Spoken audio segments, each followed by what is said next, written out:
Nikki Valentine walks into my office for a change. What can I say, Piper? You, me, You won't and believe hard what's luck in the all next seem to issue. run together Just like you acid wait. rain down an old sewer. You, including your client here in that analogy? So, you two are finally letting me in on this little case of yours. What's the story? Where do you want me to start? The part where Kellogg turned out to be working for the Institute? Or the part where he told me they have Sean? The Institute. Oh boy. I've been investigating these creeps for over a year now. The Commonwealth's boogeyman. Feared and hated by everyone. True enough. Sometimes they snatch people in the middle of the night, and sometimes they leave old synths behind to remind us that they're out there, but to this day, there's one thing nobody really knows.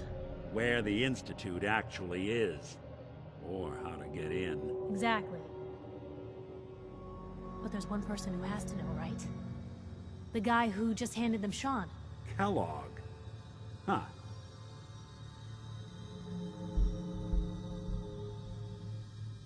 Man like that would have had access.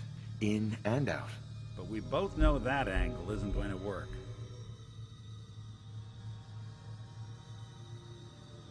We can talk to him.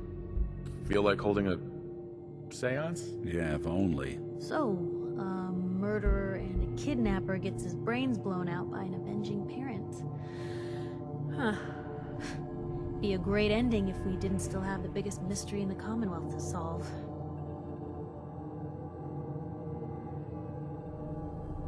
He wasn't gonna talk. Even if I had a way of bringing him in alive. Gets his brains blown out. Huh. His brains. You know, we may not need the man at all. You're talking crazy here, Nick.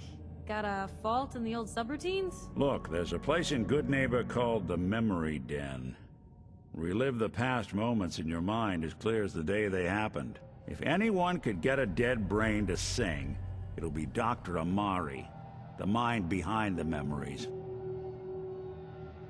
I hope you're right, Nick. Let's see.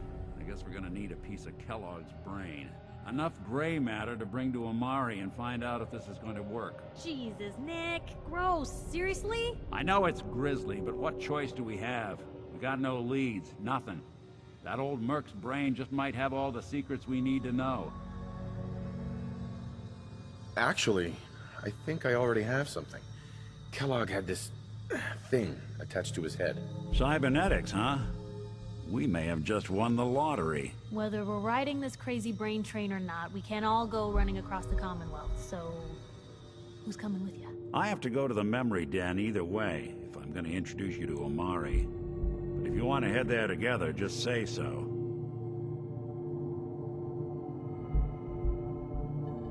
I already have someone with me. I'll meet you there, Nick. All right. See you at the den. Don't worry. We're gonna get your boy back. Just a few more steps. While you two are out, I'm gonna do some more research. I'll be here if you need me.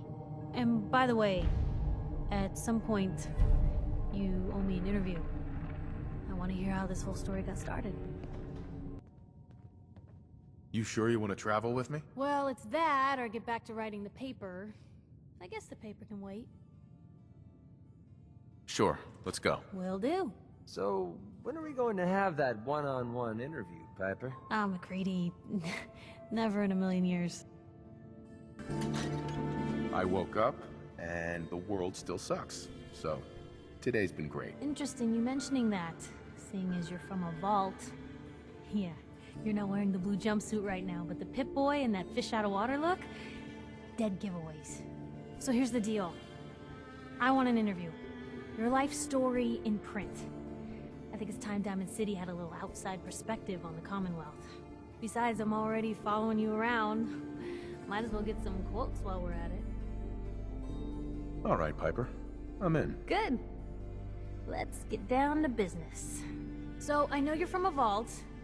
How would you describe your time on the inside? It was just me and 1,000 guinea pigs. They turned carnivorous. Okay, I guess we're gonna have to go with the satirical approach to this arc. So, you've seen the Commonwealth, Diamond City. How does it compare to your old life?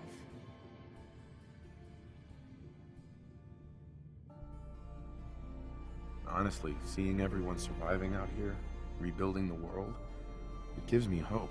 That's surprisingly inspired, Blue. We're definitely quoting that. For the last part of our interview, I'd like to do something different. I want you to make a statement to Diamond City directly. The threat of kidnapping is all but ignored in the Commonwealth. Everyone wants to pretend it just doesn't happen. What would you say to someone out there who's lost a loved one but might be too scared or too numb to the world to look for them?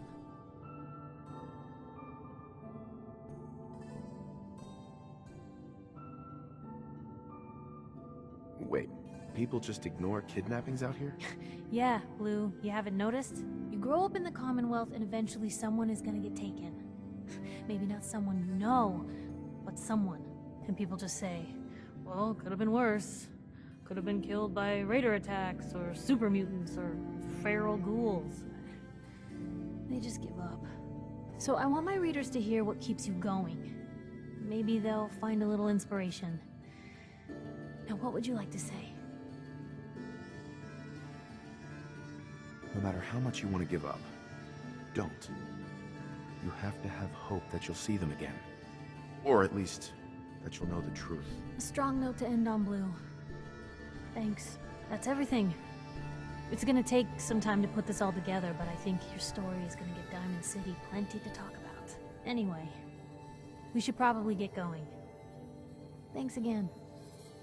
Piper, Always on good behavior, aren't you? I try to be. Seems like you're doing better than trying. I appreciate it. Too few folks can be bothered. Of course, in my experience, if you want to do real good, playing nice only gets you so far. I mean, look at Diamond City. A place I've been trying to warn of real danger. But every issue I publish, all I hear is, oh, Piper, why don't you ever publish anything happy? Piper, why can't you write something nice for a change? It's enough to make me want to hang up my hat some days. Sounds like it must be exhausting. Huh, no kidding. But people, they deserve to know the truth. Sure, it can be scary, knowing what's really out there. A night doesn't go by, I'm not afraid some Institute drone will decide today's the day to pay old Piper and family a visit. But it's worth it, because I know the truth. That's what protects us.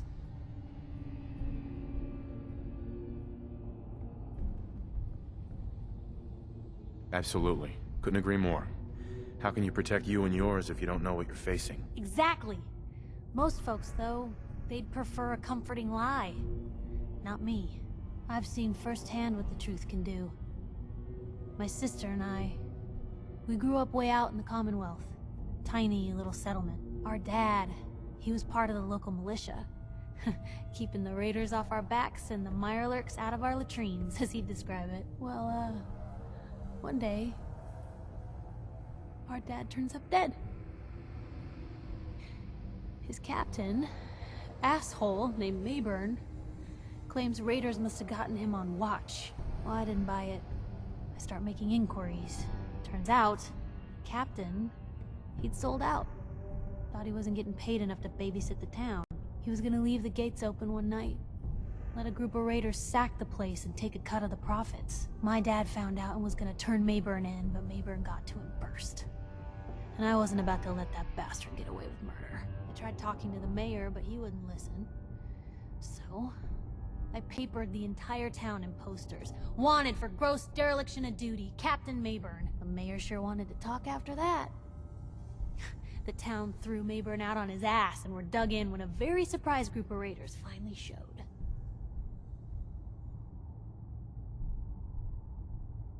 Piper, you saved those people. No. Those people saved themselves.